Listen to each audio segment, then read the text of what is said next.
Salam bangsa Malaysia.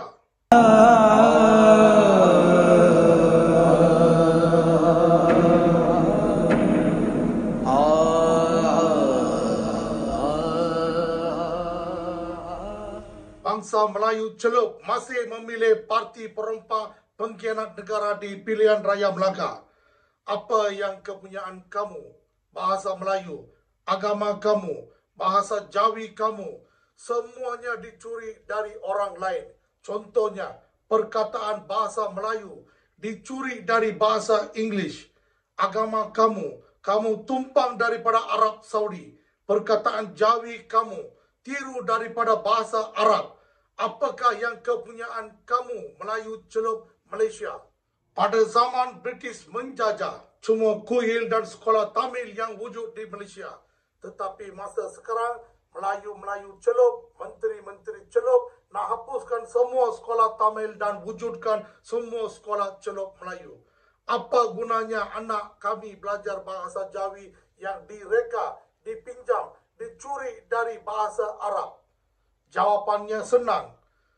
Pada zaman akan datang, senang untuk ustaz-ustaz Celup Melayu untuk menukarkan minda anak-anak kita dari kecil supaya memeluk agama Islam Celup mereka pada zaman akan datang. Melayu-Melayu Celup Malaysia ini tidak boleh bercakap atau menulis bahasa Arab, tetapi cakap Muhammad Nabi dan Allah adalah Tuhan mereka. Langsung tidak masuk akal. Kepada kerajaan Celup Malaysia, jika kamu nak hapuskan sekolah Tamil, maka kamu nak hapuskan bahasa ibunda kami, Tamil. Jangan fikir kami akan berdiam diri. Jika ia berlaku, masa itu kamu semua akan nampak ribbon tiger yang sama di Sri Lanka.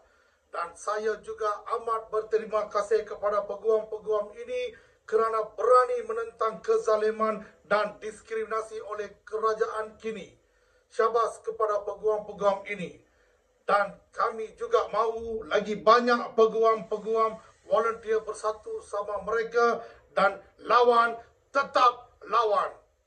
Ini satu lagi Celup Hanif Khatri cakap, pelajar-pelajar sekolah vernacular hadapi masalah kerana lemah dalam bahasa Melayu.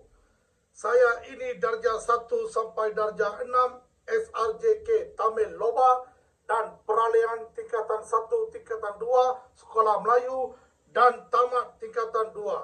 Cuma ini pelajaran saya. Tetapi adakah saya lemah dalam bahasa Melayu dan adakah saya tak boleh cakap bahasa Celup Melayu ini? Yang bodoh dan lemah ialah bangsa Celup Melayu yang langsung tidak tahu cakap bahasa Tamil dan bahasa Cina. Siapa yang bodoh dan lemah sekarang? Hanif Khatri. Lembu dan kambing ekor dibuntut dan bangsa Celup ini ekor dikopiak kepala kamu. Pada zaman dulu dan kini, sebab itu kamu semua masih tetap bodoh. Satu lagi, semua yang lahir di semenanjung Malaysia adalah putera bumi. Jangan cuba nak bodohkan rakyat non-Muslim lagi. Enough is enough. Kami bukan pendatang macam orang Pakistan, Bangladesh, Rohingya. Datang sini, suap ringgit Malaysia 20,000 dan dapatkan IC pasport. Kami anak lahir Malaysia, lahir di putera bumi ini, seperti mana bapa merdeka Tunku Abdul Rahman nyatakan. Menteri-menteri Celup Melayu dan keluarga Malaysia ini, amaran kepada kamu, jangan nak memperbodohkan citizen of non-Muslim di Malaysia. Pengarah JKR Melayu Melaka dipenjara 15 bulan dan denda ringgit Malaysia 5 juta atas kes rasuah ubah wang aram. Tetapi Tengku Adnan dah bukti terima rasuah ringgit Malaysia 2 juta boleh dibebaskan di mahkamah. Bosku Najib Razak dah jatuh hukum 12 tahun dan denda ringgit Malaysia 210 juta masih dilayan bagus dan keluarga Malaysia hadiahkan ringgit Malaysia 100 juta kepada banduan bosku. Berjuta-juta duit LHDN, Lembaga Hasil Dalam Negara, belum dibayar tetapi masih belum disenarai hitam dan tarik pasport antarabangsa dan bosku masih boleh ke Singapura. Bapak Ponorogo Zaid Hamidi terdapat 47 pertuduhan dan masih boleh ke Jerman. SPRM, Songkla Pembesar Rasuah Malaysia, tidak bermayana tangkap dan siasat Halimah dan MIC kerana menyeleweng dana mitra ringgit Malaysia 100 juta. Kenapa SPRM cuba melindungi Halimah dan MIC yang merompak dana mitra?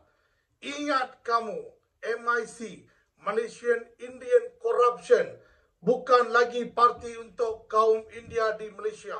MIC, Malaysian Indian Corruption, adalah parti perompak dana rakyat India dan parti hijack tanah milik India miskin Malaysia. Dari zaman dulu Sami Velu ke zaman kini Vigneswaran, semuanya perompak penyamun hijackers. PDRM, Pondan Raja di Malaysia, masih tidak boleh tangkap Shakir Nasuha, suami Indra Gandhi, Jolo, Dato' Niki dan Ganeswaran Nadaraja. Zakir naik celup, cakap boleh buat seks terhadap binatang kambing mengikut ajaran Islam. Tetapi di Malaysia, seorang lelaki warga emas Melayu tua buat seks dengan kambing betina didakwa di mahkamah. Siapa yang betul? Zakir naik celup atau undang-undang celup Malaysia? வணக்கம், மலேசியாவில் வாழும் அனைத்து இந்தியர்களுக்கும் வணக்கம். ஒரு ரஷ்யன் கிட்ட போய் நீங்க கேட்டீங்கன்னா, உனக்கு ரஷ்யன் பாசை எழுத தெரியுமா, ரஷ்யன் படிக்க தெரியுமா, ரஷ்யன் எழுத தெரியுமான்னு கேட்டா கண்டிப்பா அவங்களுக்கு தெரியும். அதே போல ஒரு அமெரிக்கன் போயிட்டு உனக்கு இங்கிலீஷ் எழுத படிக்க பேச தெரியுமான்னு கேட்டா தெரியும்னு சொல்லுவான். அதே போல ஒரு இத்தாலிக்காரன் போயிட்டு கேட்டா உனக்கு இத்தாலி பேச வருமா, எழுத வருமா, படிக்க வருமான்னு கேட்டா அவனும் சொல்லுவான் எனக்கு படிக்க எழுத எல்லாம் வரும்னு சொல்லுவாங்க. அதே போல எல்லா நாட்டு இனத்தவர்கிட்ட கேட்டீங்கன்னா எல்லா இனத்தவருக்கும் அவங்களோட பாஷை பேச தெரியும், எழுத தெரியும், படிக்க தெரியும்னு சொல்லுவாங்க. ஆனா மலேசியால இப்ப ஒரு சில நபருக்கு வந்துட்டு தமிழ் பேசத்தான் தெரியுமே தவிர தமிழ் எழுதவோ படிக்கவோ தெரியாது. ஏன்னு சொன்னா இது நம்ம விட்ட பிள்ளை. இவங்களை கொண்டு போய் சின்ன வயசுல ஒன்னாப்ல இருந்து 6ஆம் வரைக்கும் மலாய் ஸ்கூல்ல போடுறது.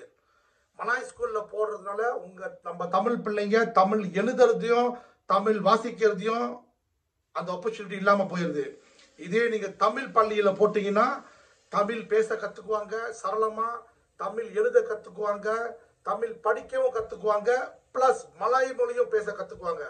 நான் என்ன சொல்ல வரேன்னா, தயவு செஞ்சு நம்ம மலேசியால வாழ்ற எல்லா இந்தியர்களும் வர 2022ல எல்லா பிள்ளைங்களையும் தமிழ் ஸ்கூல்ல கொண்டு சேருங்க, நம்ம தமிழ் பிள்ளைங்களை. ஏன்னு சொன்னா நம்ம இனத்தை நம்மளே அழிக்கிறதுக்கு ஒரு தூண்டுகோலா இருக்கக்கூடாது. தமிழ் பள்ளி மட்டும் தான் நம்ம தேர்வுன்னு அந்த ஒரு முடிவுக்கு வாங்க. ஓகே, நன்றி, வணக்கம். Walau apapun terjadi, kami lawan, tetap kami lawan. வீழ்வது யாரா இருந்தாலும் வெல்வது தர்மமே. Goodbye. Hello Sarawak, my name is Priscilla Lau. I'm a lawyer by profession and I'm honored to be Parti Bumi Kenyalan's Bukit Asset candidate in this upcoming 12th Sarawak general elections. Now, a lot of people have asked me, Priscilla, does Sarawak really have a right to independence?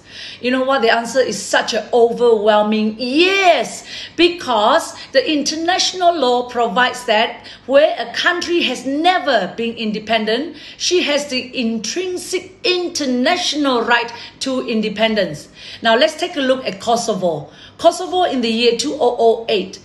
She declared herself independent in her assembly. Now, the assembly has 120 assemblymen, and 109 of them raised their hands and said, yes, we want independence. And Kosovo took that and went and registered in United Nations. And United Nations International Court of Justice said, where a country has never been independent, she has the intrinsic international right to independence. So based on that international law, Sarawak can also do the same. We can go into our dun with our 82 YBs and we can raise the hands. Your representatives, these 82 52 YBs can just raise their hand and say, yes, we want to declare independence unilaterally. This is what we call UDI, Unilateral Declaration of Independence.